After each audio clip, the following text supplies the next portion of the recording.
The top 5 reasons most medical school applicants get rejected every year and how to avoid them. That's what I want to talk to you about today, but first I'd like to introduce myself.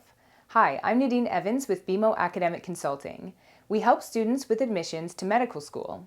Normally students seek our help because they want to make sure that they put their best foot forward the first time and avoid the dreaded rejection letter and the ensuing waste of time, money, and energy. Or they've been rejected in the past and they want to make sure that they don't make the same mistakes again. Before we begin, if you'd like us to help you with any aspect of your medical school application process, click the link below to schedule a free initial consultation or go to bemomedschool.com.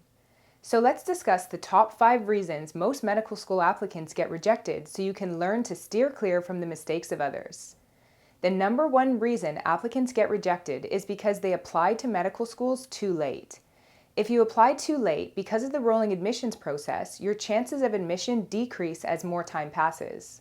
Another flaw with applying late is that you've probably not put together the best possible application. If you procrastinated on applying in general, you've probably also procrastinated with preparing your application early, and as it gets later and later into the application process, your application becomes very rushed just to try to meet any deadline.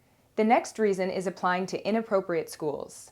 Sometimes when students get rejected, they start applying to any and every school they know instead of being selective about which schools to apply to.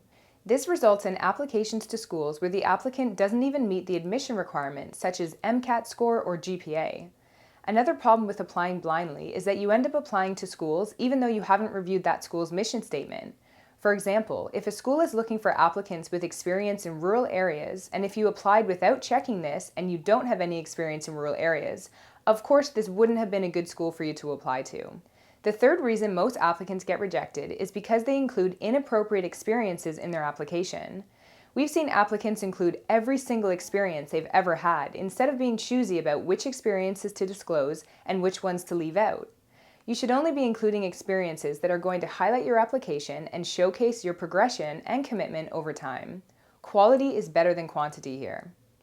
The next reason students get rejected is by submitting application documents that have not been proofread and are not in good order. They may contain spelling mistakes, grammar issues, and the format could be incorrect or inconsistent.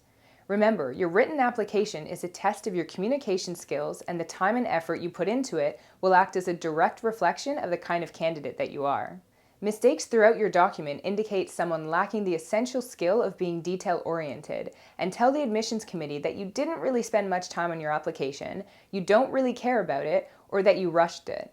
It's essential to have your application reviewed by someone with an expert eye, and this process can take weeks, if not months. Any published book that you can think of has had an editor for this very reason, so your application is no different and needs to be reviewed by an expert. Finally, the last reason most students get rejected is because they don't pay attention to the questions that are being asked. This is normally evident in personal statements, secondary essay, or any other essay-type question. Admissions offices may be asking you a specific question that they expect you to answer during your essay. If you didn't follow the instructions, they're left to assume that you don't understand the question or are actively avoiding the question.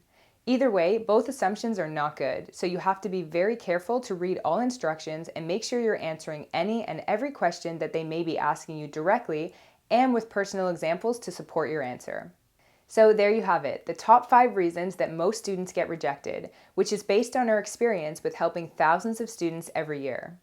If you'd like us to help you make your application stand out, ace the Casper test, and master your interviews, click the link below or go to bemomedschool.com to schedule your free initial consultation today. We look forward to working with you.